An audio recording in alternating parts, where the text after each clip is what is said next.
Stéphane, bonsoir. Elena, bonsoir.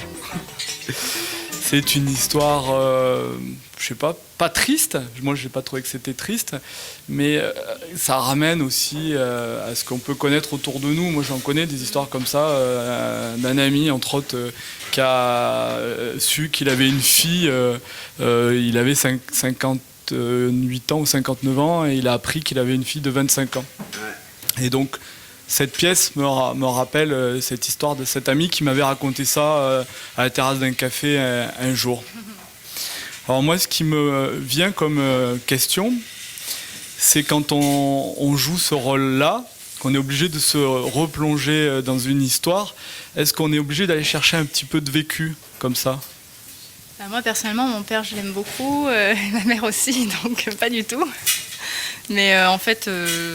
Après, c'est des émotions qu'on a tous connues, la colère, l'amour. Donc, on s'en sert parce que c'est nos émotions à nous. Mais autrement, l'histoire même, c'est vrai que j'ai aucun lien avec ce personnage, quoi. Et toi, Stéphane ? C'est toujours un peu la même question. Est-ce que pour jouer le rôle d'un criminel, il faut avoir tué quelqu'un ? Bien sûr que non. Pour jouer le rôle de quelqu'un à qui on a fait un enfant dans le dos, j'ai pas besoin d'avoir un enfant caché. Chaque passage, c'est un enchaînement d'émotions. Toutes ces émotions, en tant qu'acteur, on les travaille, on les connaît, on a un éventail de possibilités, on a des choses en nous, on les utilise, on s'appuie dessus. Mais il n'est pas nécessaire d'avoir vécu la vie des personnages, parce que imagine, Bruno Ganz qui a joué Hitler, comment il a fait ? Donc non, il n'est pas nécessaire. Maintenant, on travaille toujours avec notre vécu, d'une certaine façon, puisque c'est nous qui sommes sur scène, donc on incarne les personnages, donc ça vient de nous, c'est nous. Personne pourrait jouer Nouchka autrement que Elena, comme Elena le joue. Voilà, et c'est pareil pour moi, pour Franck.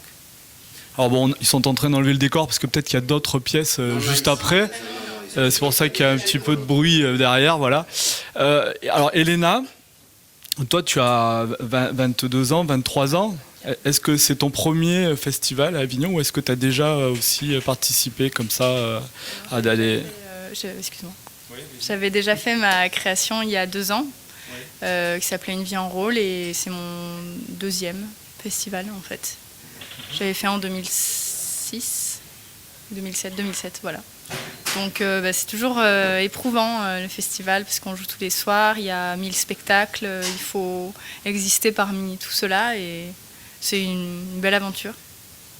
Tu as envie que ça débouche sur autre chose ? Pareil pour toi peut-être, Stéphane, est-ce que tu as des projets après le Festival d'Avignon ?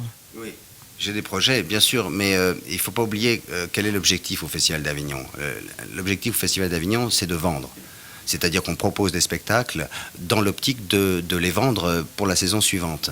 Donc c'est ça l'objectif. Alors oui, évidemment, l'idée c'est que le spectacle soit vendu et qui tourne au long de l'année qui vient, quoi.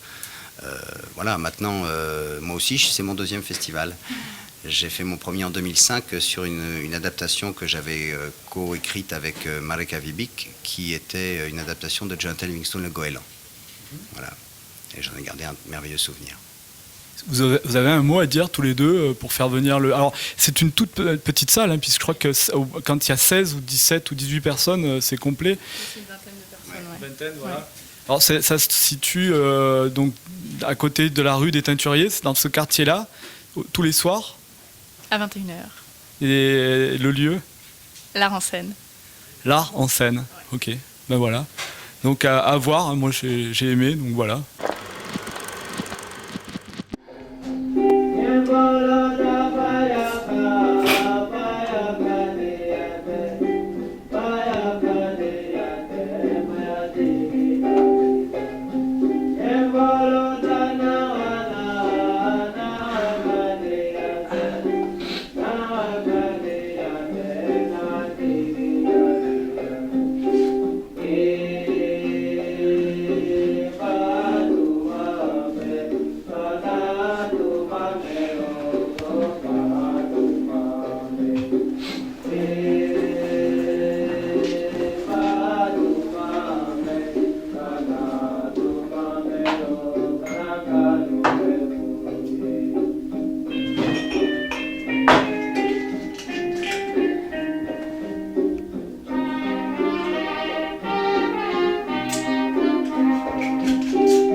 regarder toute la nuit maintenant, c'est clair.